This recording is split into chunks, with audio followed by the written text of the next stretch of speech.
I'm told that this battery has got an EMF of 24 volts and there is an internal resistance, so I'm going to need to consider that.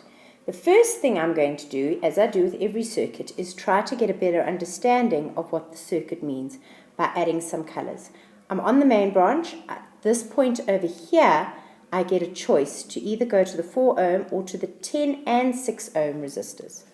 Coming along, I go that side and I go that way, and finally there's a connection between the 6 and the 10 ohm resistor.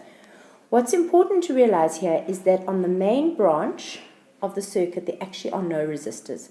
I have got a choice point on that side and I've got another choice point on that side, and then in between on the one branch I've only got 4 ohms of resistance, and on the other branch I've got a full 16 ohms of resistance. So the first thing they want me to do is to work out the equivalent resistance or the effective resistance of the external resistors of the circuit. So it's 1 over R parallel is equal to 1 over what's on the top branch is 4. 1 over what's on the bottom branch, 16. It's not 1 over 6 and 1 over 10. You take the total of the first branch, the total of the second branch.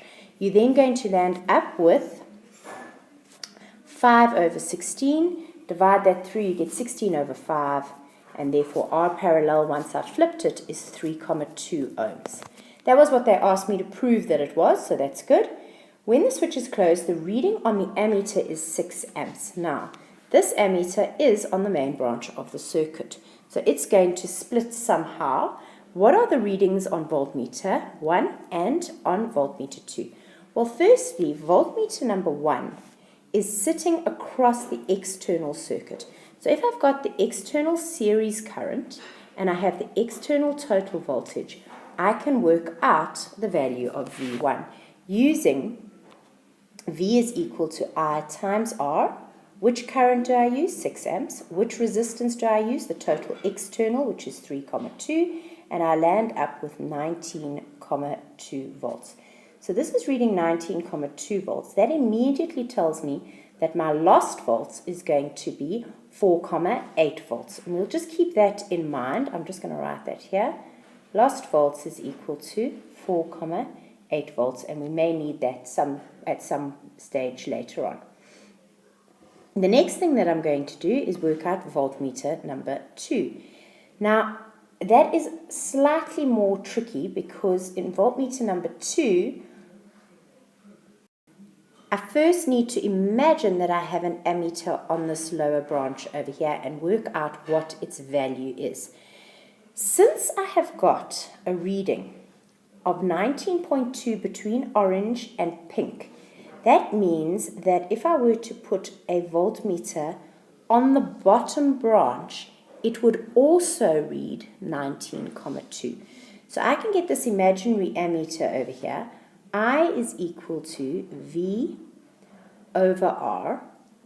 My potential difference across just the bottom branch is 19,2. My resistance across the bottom branch is 16 ohms, and I land up with 1,2 amps.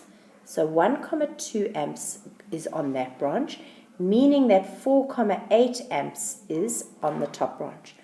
I could have done that by ratios. I could have said 6 divided by 20, multiplied by 16 for the top branch, and multiplied by 4 for the bottom branch.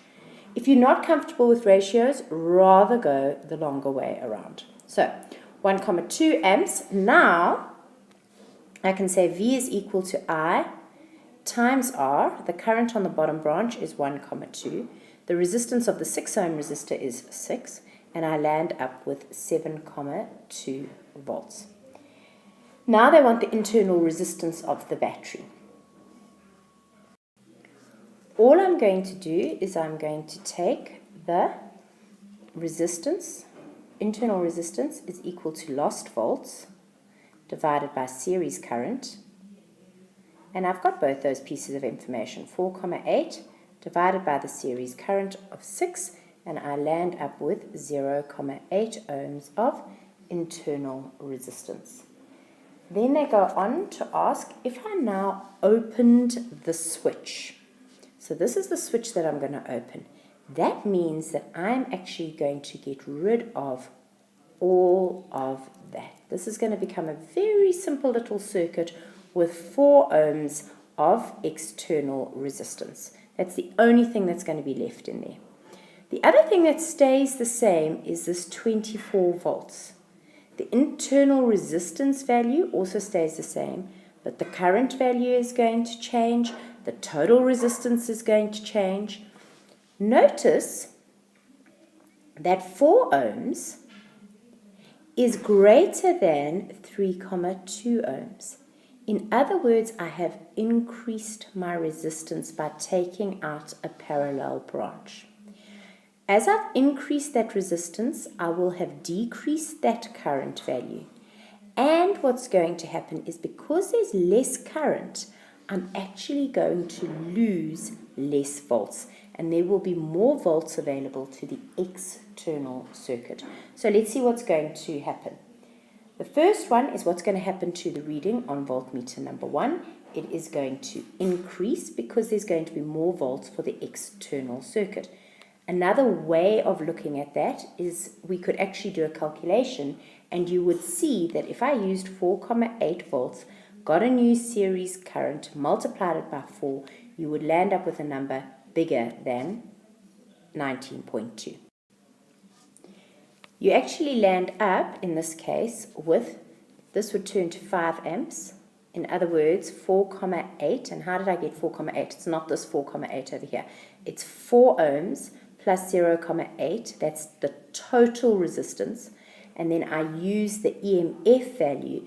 Potential difference divided by 4,8 actually turns out to be, the EMF divided by 4,8 turns out to be 5 amps. 5 amps times 4 ohms would be 20 volts. So that voltmeter number 1 is going to increase. The next question is, what is the reading on voltmeter number 2 going to do? Well, voltmeter number 2 is just going to disappear altogether. It's going to decrease to 0. It no longer has any meaning whatsoever because it's not connected. It's been opened over there, so it's the identical total lack of energy over there between the 2 points. And finally, what's going to happen to this ammeter? We've just said that ammeter reading would have gone from 6 amps down to 5 amps, so it is going to have decreased.